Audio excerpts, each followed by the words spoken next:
Some 2.5 million people in the UK have considered suicide during the pandemic due to falling into debt, research has shown.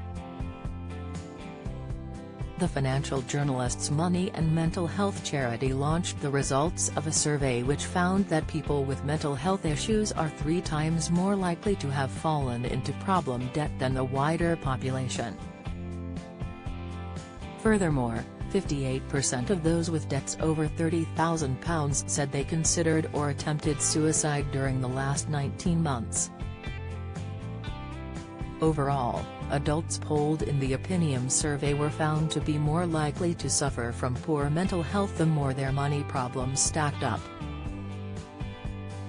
As part of the work he carried out with the Money and Mental Health Policy Institute, the money-saving expert founder outlined how COVID has exacerbated the already deteriorating mental health of many members of the public. Martin explained, "The pandemic financially split the nation.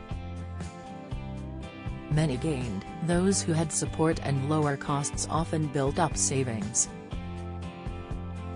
Martin Lewis shares top 2 unbeatable savings accounts: "If you can, you should.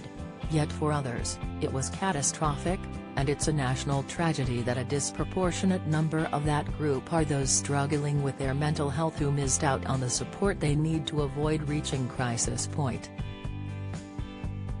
We're only beginning to understand the full impact of the pandemic on our lives. But these shocking findings make it clear that too many people with mental health and debt problems were excluded from help and allowed to slip through the cracks, and the results have been disastrous. This is about raising an alarm.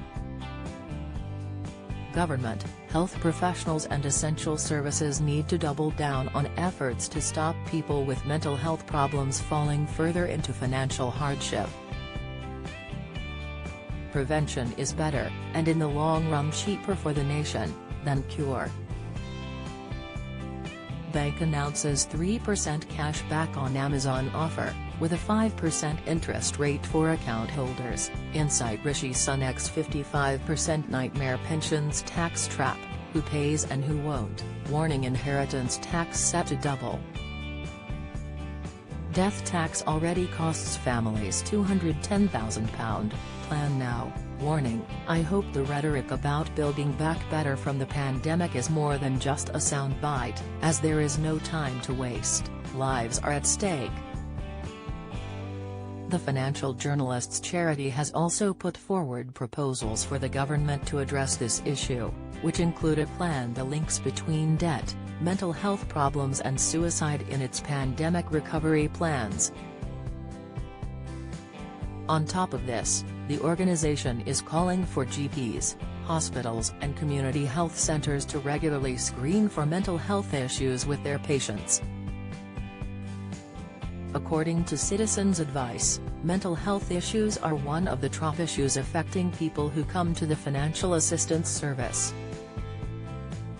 In its Mental Health Premium Report, Citizens Advice found that poor mental health reduces someone's ability to carry out daily activities.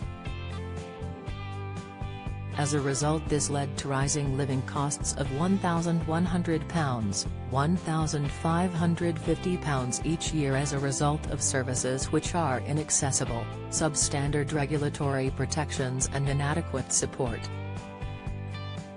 At the time of the report's launch back in 2019, Gillian Guy, chief executive of Citizens Advice, explained, "If you have a mental health condition, keeping on top of everyday tasks such as paying a bill, or solving a problem with a provider, can be especially challenging. Companies should be doing all they can to support vulnerable customers, but instead too many are being left to fend for themselves."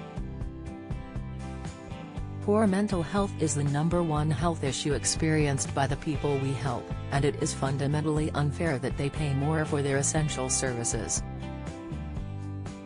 To address this crisis, Citizens Advice has called for regulators, such as the FCA, Ofgem, Ofcom, and Ofwat, to introduce a minimum standard of support for people with mental health problems.